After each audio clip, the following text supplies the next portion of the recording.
नमस्कार दोस्तों, मेरा नाम है प्रविंदर और आप देख रहे हैं नास्टेक।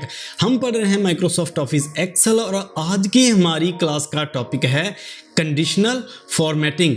क्या होती है, कैसे हम अपने डेटाबेस को अप्लाई कर सकते हैं, यही देखेंगे हम आज की क्लास में। तो चलिए शुरू करते हैं।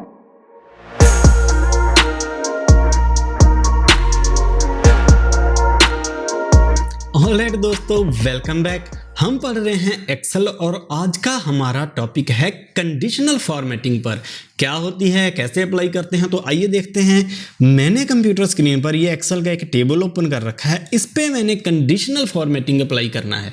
तो सबसे पहले मुझे फॉर्मेटिंग के बारे में पता होना चाहिए। फॉर्मेटिंग क्या होता है, मैंने अपने सेल का कोई टेक्स्ट का कलर चेंज कर दिया, फिल कलर चेंज कर दिया, इसका साइज बड़ा कर दिया, इसको बोल्ड कर दिया, इसको इटैलिक कर दिया, इसको अंडरलाइन कर लिया। मतलब कोई भी चेंजेस कर रहा हूँ टेक्स्ट में, ये 27 का 27 ही रहा, इसकी वैल्यू में कोई डिफरेंस नहीं आया, लेकिन देखने में उसकी अपीयरेंस चेंज हो चुकी है।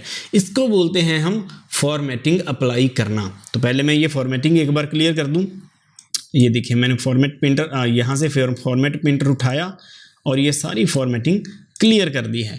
तो अब मैं करूंगा कंडीशनल फॉर्मेटिंग। नाम से ही क्लियर हो रहा है कंडीशनल फॉर्मेटिंग क्या होता है। दो शब्दों से मिलके बना है, दो वर्ड से मिलके बना है, कंडीशनल एंड फॉर्मेटिंग। कंडीशन के ऊपर डिपेंड होकर जो फॉर्मेटिंग अप्लाई हो, हम कोई कंडीशन बताएंगे एक्सेल को, हम अपने आप फॉर्मेटिंग नहीं अप्लाई करेंगे डेटा पर, लेकिन कोई कंडीशन बता देंगे कि जब ये कंडीशन कोई डेटा मैच कर जाए तो उसको इस फॉर्मेटिंग से फॉर्मेट कर दो। कैसे करेंगे आइए देखते हैं। सबसे पहले आप वो रो या कॉलम सिलेक्ट कर लो या वो सेल सिलेक्ट कर लो जहां पर कंडीशनल फॉर्मेटिंग आपने अप्लाई करनी है। मैंने ये पूरी इतनी कॉलम सिलेक्ट कर ली है।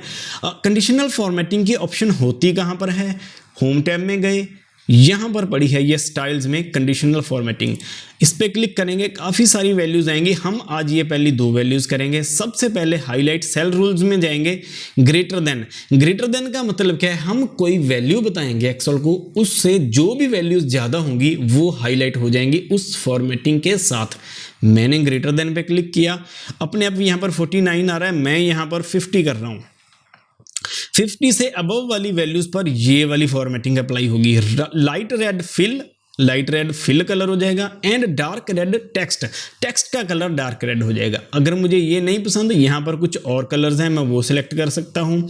अगर इनमें से मुझे कोई नहीं पसंद, मैं कस्टम फॉर्मेट में जाके यहाँ पर फिल का कलर अपनी मर्जी से दे सकता हूँ। जैसे मैं फिल कलर वाइट कर रहा हूँ, font colour and fill colour dark blue कर रहा हूँ। इसको ओके करूँगा एंड ओके करूँगा, ये वाली फॉर्मेटिंग मेरे डेटा पे अप्लाई हो जाएगी। अब जो मैंने क्या अप्लाई किया था, ग्रेटर देन 50, मैं कोई वैल्यू यहाँ से 50 से कम करके देखूंगा। मैंने कर दी 46 एंड एंटर। अब देखिए यहाँ से फॉर्मेटिंग अपने आप हट गई है।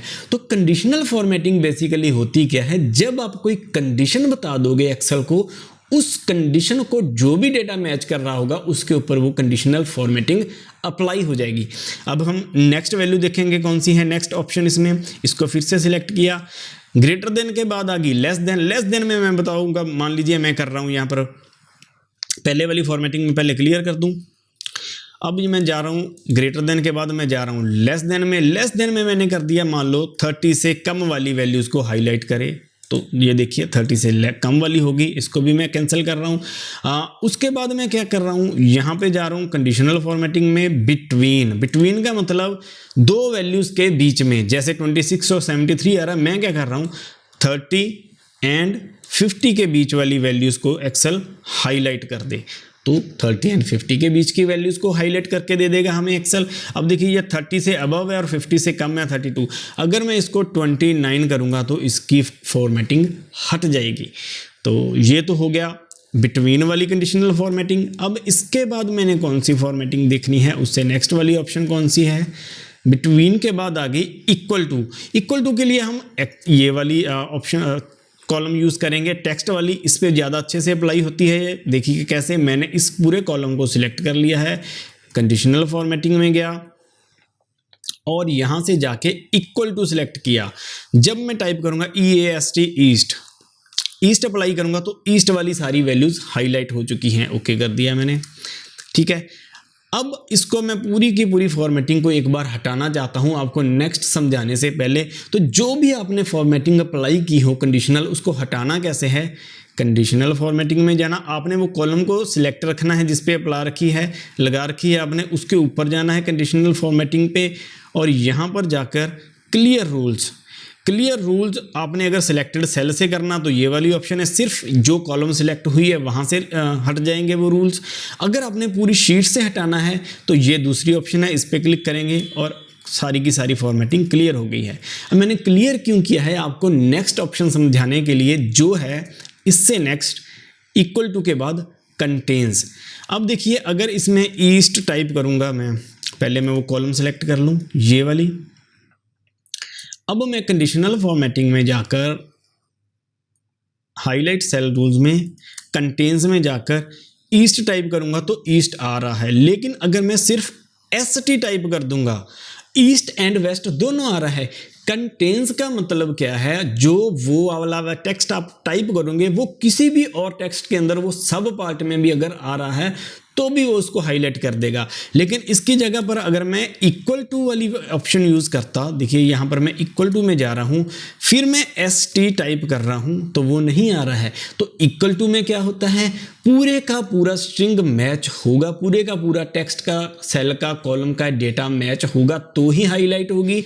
लेकिन कंटेन्स में अगर उसका कुछ पार्ट भी मैच हो गया तो भी उस पर फॉर्मेटिंग अप्लाई हो जाएगी। ये था डिफरेंस कंटेन्स में एंड इक्वल टू में। उसके बाद हम करते हैं इसकी नेक्स्ट ऑप्शन, कंटेन्स के बाद डेट अकरिंग। डेट के लिए मुझे डेट वाला कॉलम सिलेक्ट करना पड़ेगा, पूरे का पूरा कॉलम जिसमें डेट आ रही है उसको मैंने सिलेक्ट कर लिया। कंडीशनल फॉर्मेटिंग में गए, डेट अकरिंग में जाकर मैंने क्या किया, येस्टरडे वाली डेट ऑटोमेटिकली सिलेक्टेड है, जो येस्टरडे वाली है वो हाईलाइट हो चुकी है। आज है 26, कल 25 थी तो 25 जून यहाँ पर हो चुकी है हाईलाइट। अगर मैं टुडे करूँगा तो आज की कोई डेट होगी यहाँ पर तो वो हाईलाइट हो जाएगी। टुमारो, कल कौन सी है 27। उसके बाद अगर लास्ट 7 डेज में जो डेट्स थी और यहाँ जो लास्ट वीक में थी, और नेक्स्ट वीक में, दिस वीक और नेक्स्ट वीक, अपने आप एक्सेल उठाता जाएगा जो जो आप यहाँ से सिलेक्ट करे जाएंगे। दिस मंथ, इस मंथ की सारी जून की वैल्यूज़ हैं इसलिए ये सारा मंथ उठा रहा है। तो ये तो हुआ डेट्स के अकॉर्डिंग कंडीशनल फॉर्मेटिंग करने के बारे में। अब मैं इस कॉलम को सिलेक्ट कर लेता हूँ, इसमें जाकर मैं अब नेक्स्ट वैल्यूज़ का कंडीशनल फॉर्मेटिंग की अप्लाई करूँगा। डुप्लीकेट पे क्लिक करूँगा, जो जो वैल्यूज़ 2 बार से 1 से ज़्यादा बार रिपीट हो रही हैं उन सब को ये हाईलाइट करके देगा। सिर्फ एक डेस्क है जो सिंगल बार आ रहा है, बाकी सारी वैल्यूज़ 1 से ज़्यादा बार रिपीट हुई पड़ी हैं, इसलिए उनको ये डुप्लीकेट वैल्यूज़ बता रहा है। अगर मैं कर दूंगा यहाँ से यूनिक तो सिर्फ यूनिक को हाईलाइट करेगा, जो सिंगल वैल्यू आ रही है। तो ये तो हुआ unique values and duplicate values के अकॉर्डिंगली कंडीशनल फॉर्मेटिंग अप्लाई करना।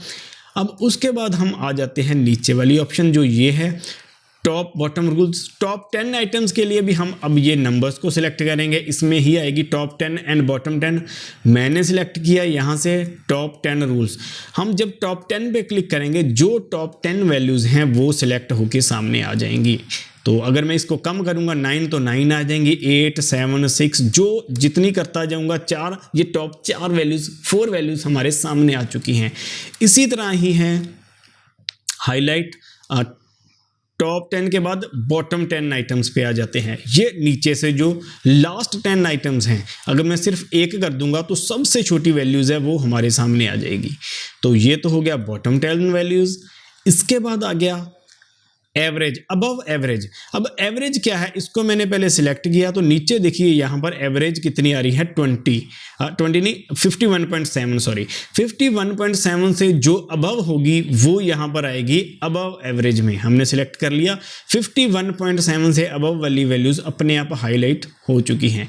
अगर मैं जाऊँगा बिलो एवरेज, इस पर क्लिक करूँगा तो जो 51.7 से कम वैल्यूज़ हैं वो सारी अपने आप हाईलाइट हो जाएंगी। तो ये यहाँ तक होने के बाद अब हमारी इस ऑप्शन में ये 2 वैल्यूज़ रह गई हैं, टॉप 10% एंड बॉटम 10%, और लास्ट वाली ये data bars, colour bar, scales and icon sets. ये हम आगे वाली क्लास में करेंगे।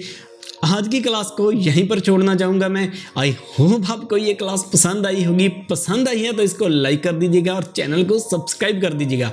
जल्दी ही नेक्स्ट वीडियो लेकर आऊँगा, बस आप चैनल के साथ बने रहिएगा। Thank you.